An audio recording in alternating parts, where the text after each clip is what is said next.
Welcome back to my channel and welcome to another bite-sized book review.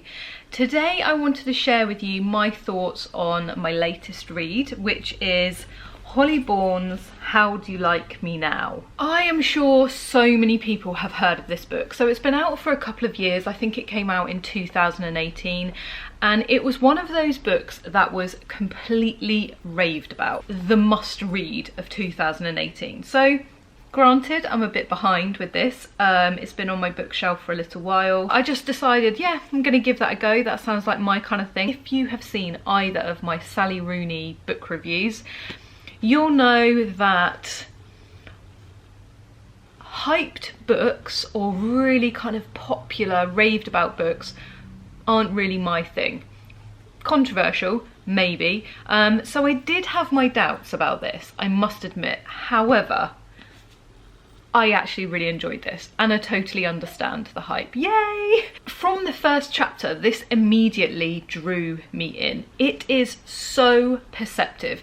In fact, I'm putting it out there, this is probably the most perceptive book I have ever read. It's very now, it's very topical, it's of its time. The story is about Tori.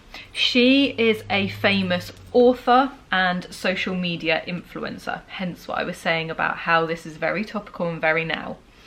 She leads two lives, I guess you could say. She has her public life, which is very glossy, picture perfect, and she has her private life, or you could say, I guess, her real life, which is less perfect, almost falling apart at the seams. In her book, she's very famous for giving people advice on how to live their best life, but to be honest, deep down, she's struggling herself a lot. No spoilers, I never give any spoilers away in my book reviews, but I would just say that Tori has a moment of self-realization in this book, and I'm sure for anyone that has read this book, when they got to that part, they cheered. This has got a very empowering and very pleasing end.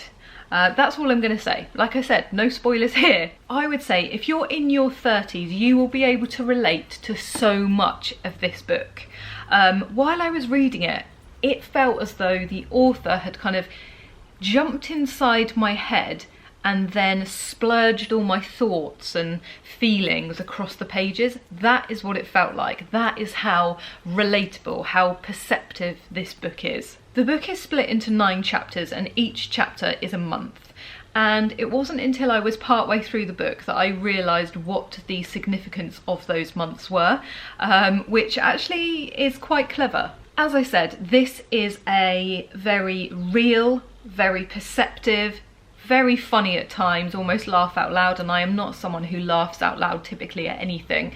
But I did have a few moments with this book. It's very topical, it's very honest. Comparing it to some of the kind of more chick lit books that I have read recently, I wouldn't say that I got into the story as much. However, it had so many other elements to make up for that side of things that I am going to be giving Holly Bourne's How Do You Like Me Now 8 out of 10. For once, for me, this is a book that lives up to the hype. I totally get it. Next up, I'm going to be reading Pizza Girl by Jean Kyung, I think that's how you pronounce it, apologies if it's not, by Jean Kyung Fraser. This book is another one that has been hyped as the most anticipated book of 2020 by publications such as Elle, Marie Claire, BuzzFeed. I mean, it has been everywhere. But then I've also read that it is for fans of Fleabag, which, yes, tick, I absolutely love Fleabag, and normal people. So this could go either way for me. So if you're interested to hear what I think of that and you're watching this and you haven't already subscribed, please press that little red button in one of these corners. I can never remember which. And if you enjoyed this speedy book review, please give it the thumbs up below. Managed to not do the tea. And I hope to see you again back here next Sunday where I will have another book related video for you. Thanks for watching. Take care. Bye.